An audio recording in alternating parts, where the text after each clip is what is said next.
Lisa had always been the type of person who followed rules.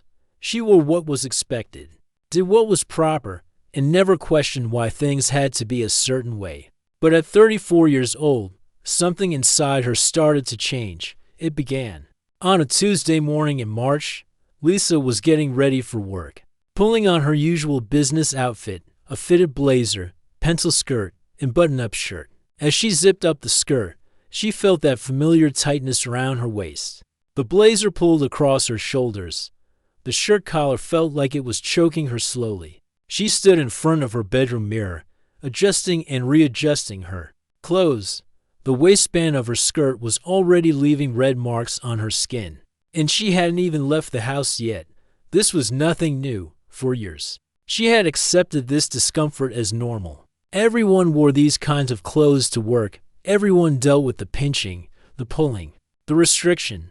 But that morning, something was different. Maybe it was the way the morning sunlight streamed through her window, or maybe she had just reached a breaking point. Lisa looked at herself in the mirror and asked out loud, "Why am I doing this to myself?" The question surprised her. She had never thought about clothing as something she was doing to herself. It was just what people wore. It was professional. It was appropriate. It was expected. But as she walked to her car that morning, every step reminded her of how uncomfortable she was.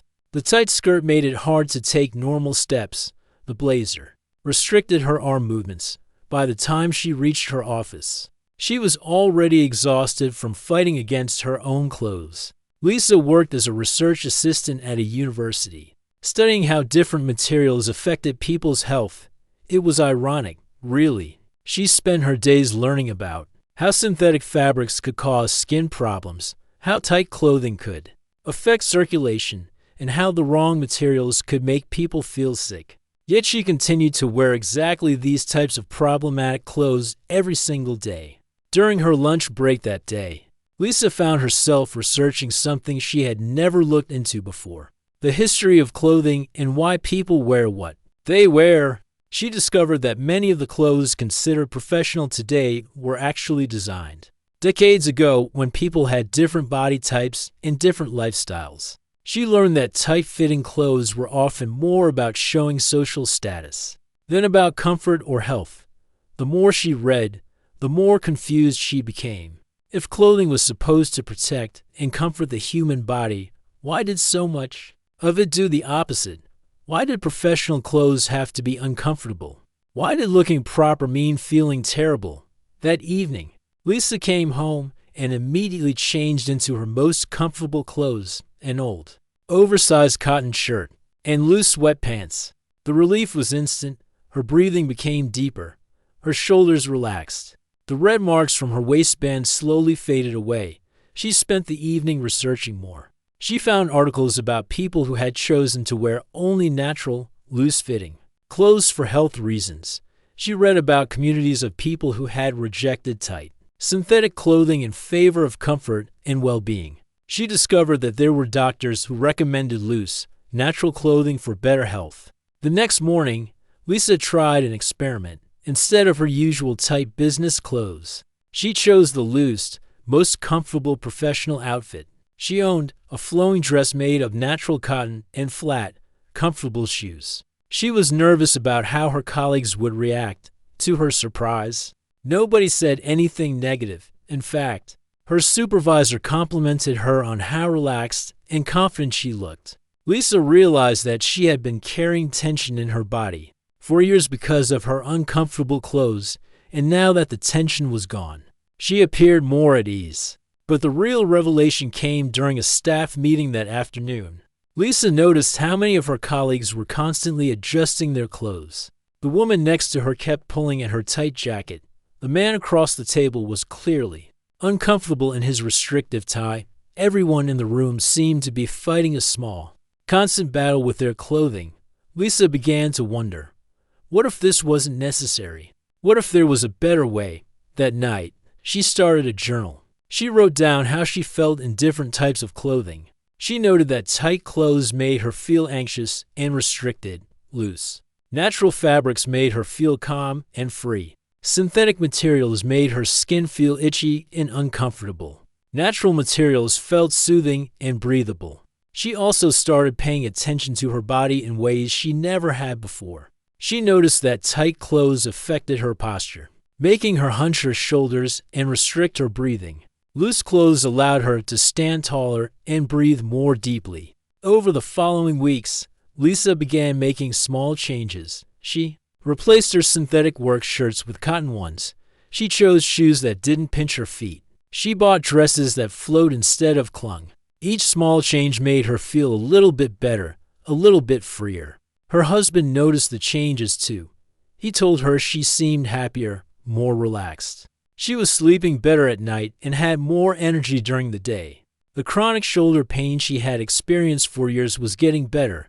Lisa realized she was at the beginning of something important.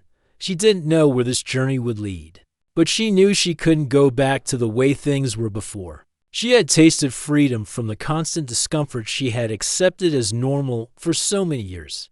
The question that had started it all, why am I doing this to myself, had opened a door to a completely different way of thinking about clothes, comfort, and what it meant to take care of her own body. Lisa was ready to step through that door and see where it would take her. After her awakening moment, Lisa knew she couldn't go back to her old ways. But changing years of clothing habits wasn't going to happen overnight. She decided to take it slow and smart, making changes that wouldn't shock everyone around her or get her in trouble at work. The first thing Lisa did was clean out her closet. She pulled out every piece of clothing she owned and sorted them into 3 piles. The first pile was clothes that made her feel comfortable and happy. The second pile was clothes that were okay but not great. The third pile was clothes that made her feel terrible, but that she had kept wearing anyway. Looking at that third pile, Lisa was shocked. It was the biggest pile of all. She had been keeping clothes that hurt her, restricted her breathing, and made her feel bad about herself. Why? Because they were expensive. Because they looked professional. Because someone had told her they looked good on her. She decided right then to get rid of every single item in that third pile. Some she donated to charity. Others she threw away because they were too worn out. It felt incredible to clear out all those clothes that had been making her miserable. But now she faced a new problem. Her closet was much emptier, and she needed clothes for work and social events. Lisa decided to approach this like a research project. She started studying fabrics, learning which ones were natural and breathable versus which ones were synthetic and uncomfortable. She discovered that cotton, linen, hemp, and wool were much more comfortable against her skin than polyester, nylon, or rayon. She learned that loose-fitting clothes allowed better air circulation and didn't restrict her movement. She found out that many health problems, from skin rashes to poor circulation, could be caused or made worse by wearing the wrong kinds of clothes. Lisa's shopping trips became completely different experiences. Instead of grabbing whatever looked trendy or professional, she would touch every fabric, check every label, and actually try to move around in clothes before buying them. She would bend, stretch, and sit down to make sure the clothes moved with her body instead of against it. Her new approach to clothing wasn't cheap at first, good quality. Natural fabrics often cost more than synthetic ones, but Lisa realized she was actually saving money in the long run. Instead of buying lots of clothes that made her uncomfortable, she was buying fewer pieces that she actually enjoyed wearing. The changes in how she felt were immediate and dramatic. Lisa's skin, which had been constantly irritated, started to clear up. The red marks and rashes she had accepted as normal began to disappear. Her posture improved because she wasn't constantly hunching over to relieve pressure from tight clothes. Her sleep got better too. She realized that her old pajamas and nightwear had been too tight and made from synthetic materials that didn't breathe. She replaced everything with loose cotton sleepwear and started sleeping more deeply than she had in years. But the biggest change was in her energy levels. Lisa had always felt tired by the middle of the day, especially at work. She had blamed it on stress or getting older. But now she realized that fighting against uncomfortable clothes all day had been exhausting her. When she wore comfortable clothes, She had energy that lasted all day long. Her husband noticed the changes immediately. He said she seemed happier and more relaxed. She was moving more freely, laughing more often, and seemed more confident in everything she did. He started asking questions about her new approach to clothing, and Lisa was happy to share what she was learning. The transition wasn't always smooth. Lisa had to learn to ignore comments from people who were used to seeing her in tighter, more fashionable clothes. Some colleagues made remarks about her casual appearance, even though her new clothes were still professional and appropriate. She also had to deal with her own internal voice that had been trained to value appearance over comfort. Sometimes she would catch herself thinking that she should wear something more restrictive because it looked better, even though it made her feel worse. Learning to prioritize her own comfort over other people's expectations was harder than she had anticipated. Lisa started keeping a daily journal of how different clothes made her feel. She wrote down her energy levels, comfort levels, and mood while wearing different outfits. The pattern was clear, comfortable, natural fabrics made her feel better in every way. She also began researching the history of women's clothing and was amazed by what she found. Many of the professional clothes that women were expected to wear had originally been designed to restrict movement and make women appear smaller and less powerful. The tight waists, restrictive sleeves, and uncomfortable shoes weren't about looking good, they were about control. This knowledge made Lisa even more determined to choose comfort over convention. She wasn't just changing her clothes. She was reclaiming her right to feel comfortable in her own body. As weeks turned into months, Lisa's new approach to clothing became completely natural. She stopped thinking about clothes as costumes she had to wear to play different roles. Instead, she thought of clothes as tools to help her body feel good and function well. Friends started asking her for advice about comfortable clothing. Coworkers wanted to know where she found her professional but comfortable outfits. Lisa realized she was becoming an example for other people who were also tired of being uncomfortable in their own skin. The transition period taught Lisa that changing her relationship with clothing was about much more than just fabric and fit. It was about learning to listen to her body, trust her own feelings, and prioritize her well-being over other people's expectations.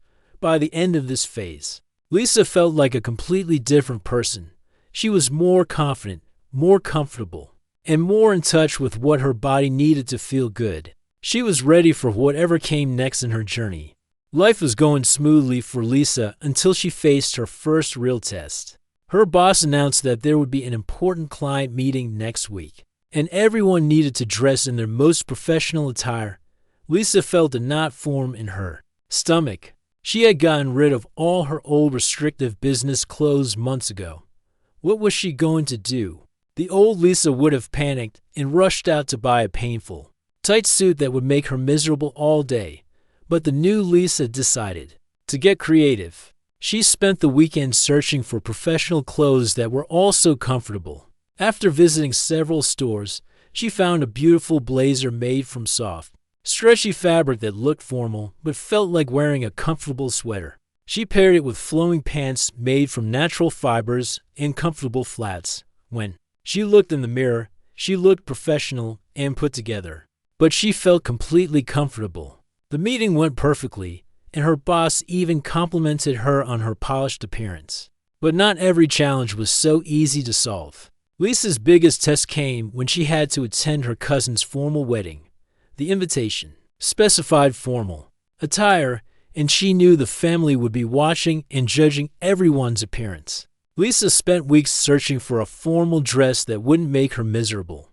Most formal dresses were made from synthetic fabrics, had tight bodices, or required uncomfortable undergarments. Finally, she found a beautiful dress made from flowing silk that looked elegant but felt amazing to wear. At the wedding, Lisa felt confident and comfortable throughout the long ceremony and reception.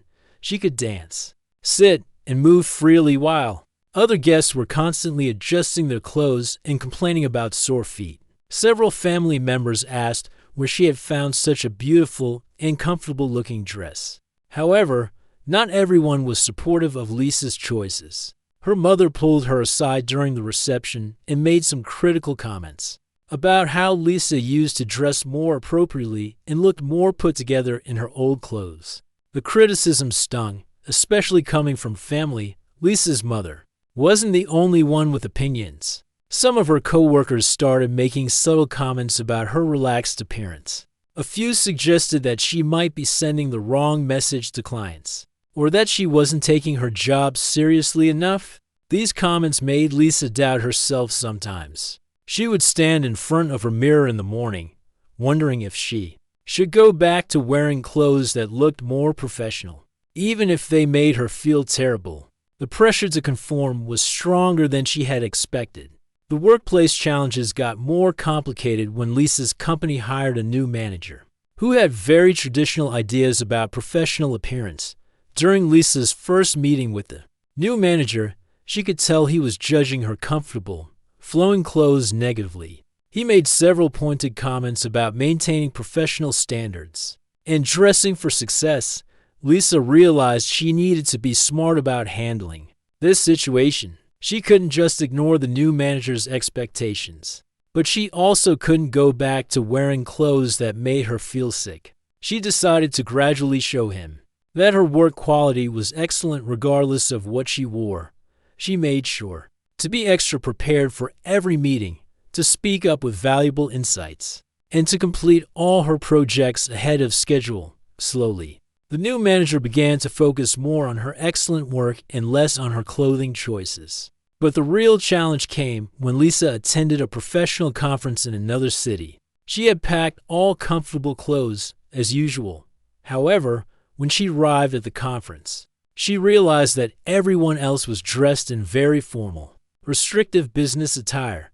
She felt like she stood out in a negative way. During networking events, Lisa noticed that some people seemed to take her less seriously because of her comfortable clothing choices.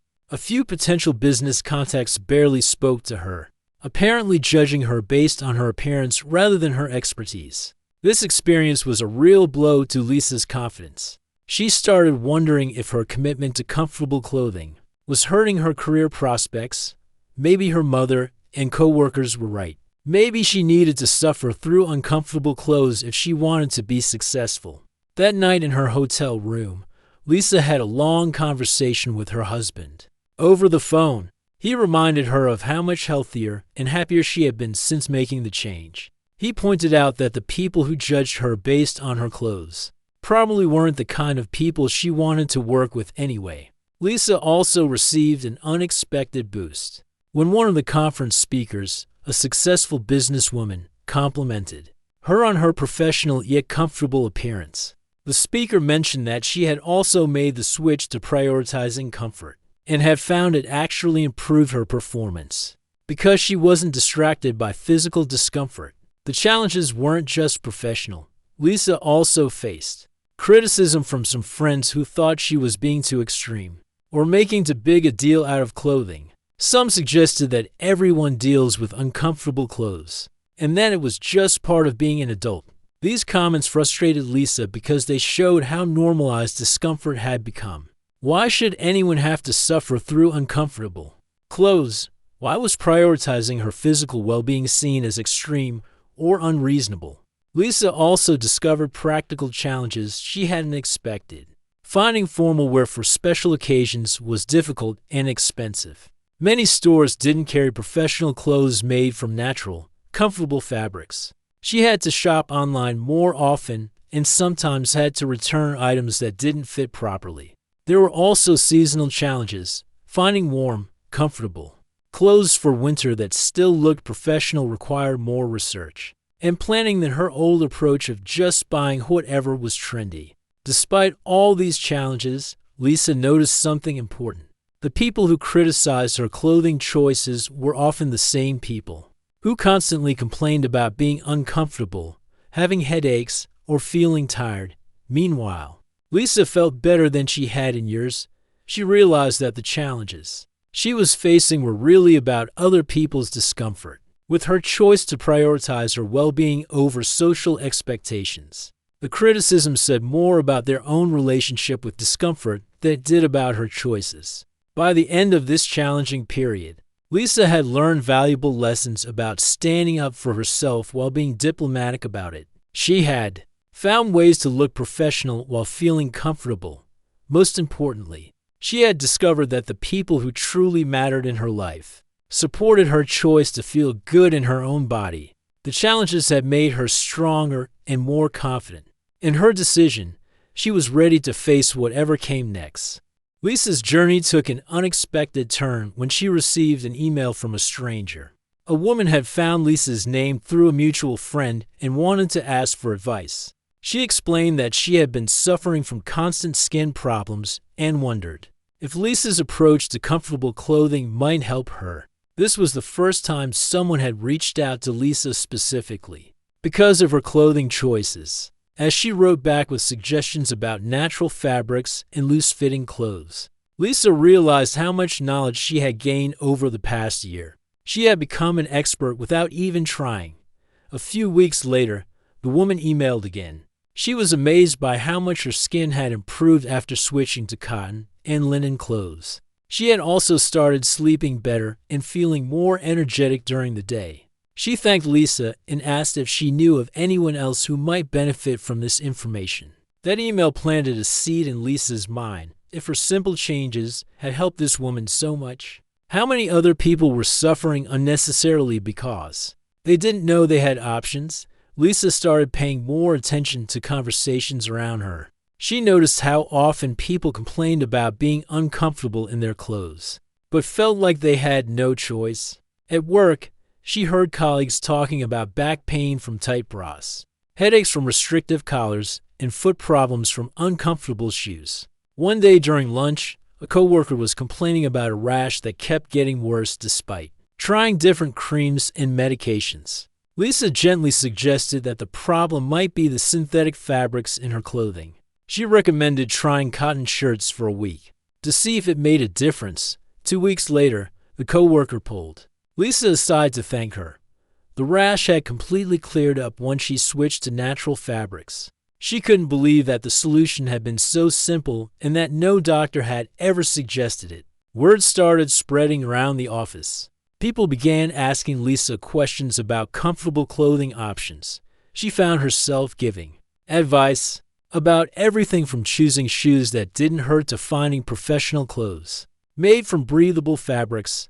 Lisa realized that there was a real need for this information. She decided to start writing about her experiences. She began with a simple blog where she shared tips about choosing comfortable clothes, reviews of different fabrics, and stories about how the changes had improved her life. At first, only a few friends and family members read her blog, but slowly, more people started finding it through internet searches. Lisa began receiving emails from readers all over the country who were struggling with similar issues. One email particularly touched her heart. A teacher wrote about how painful, restrictive clothes had been affecting her ability to do her job well. She was constantly distracted by discomfort and couldn't bend down to help her students properly. After following Lisa's advice, she felt like a completely different person at work. Another reader was a nurse who had been suffering from circulation problems that got worse during long shifts. Switching to looser,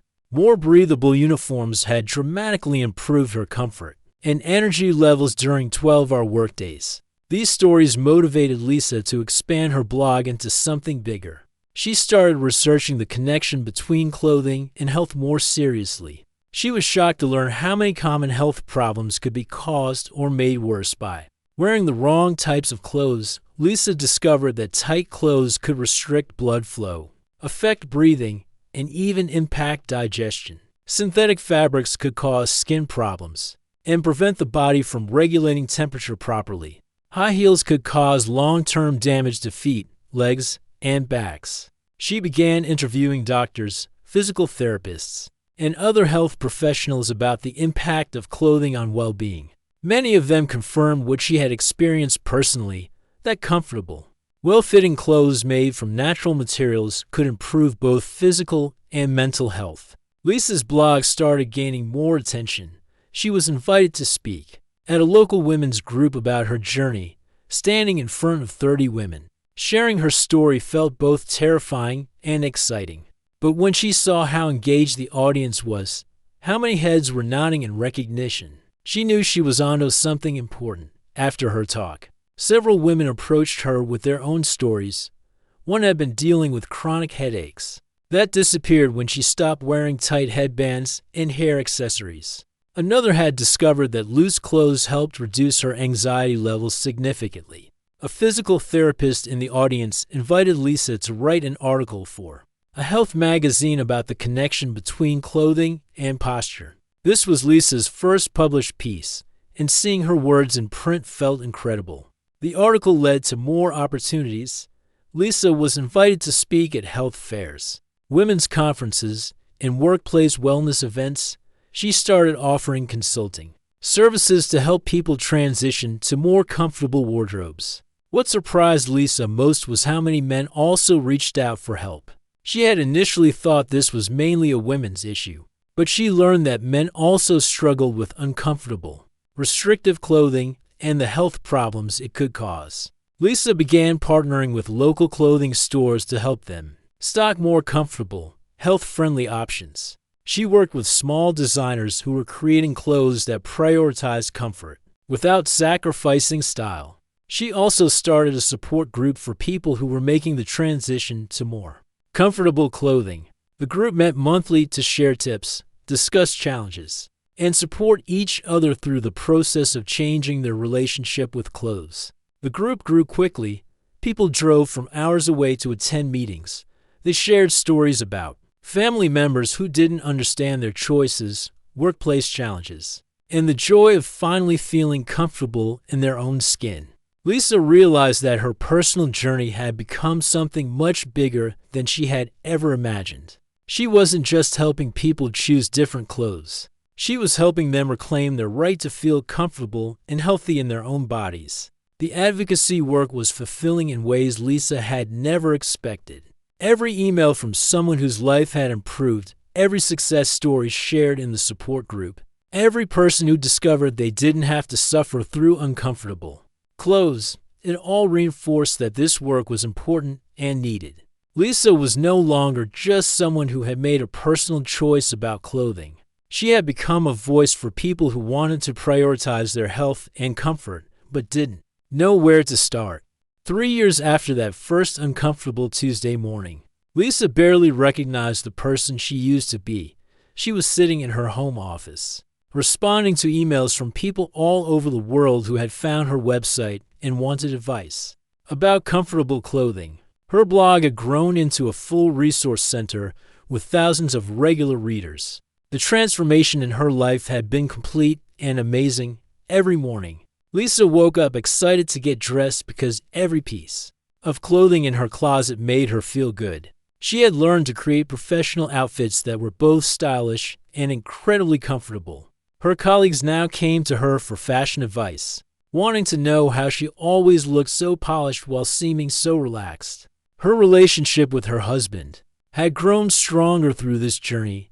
He had watched her transform from someone who was constantly uncomfortable and tired into a confident, energetic person who felt at home in her own body. He had also started making changes to his own wardrobe after seeing how much better Lisa felt. The couple had developed a new way of shopping together. They would feel fabrics, test how clothes moved, and prioritize comfort over trends.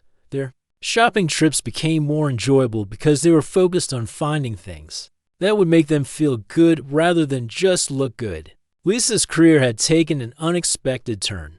Her expertise in comfortable clothing had led to consulting work with clothing companies who wanted to create more health-conscious designs. She had helped several brands develop new lines of professional wear that prioritized comfort and natural materials. One of her proudest achievements was working with a major retailer to create a section of their store dedicated to wellness wear, professional clothes designed for comfort and health. The section had been incredibly successful, proving that there was a real market for clothes that made people feel good.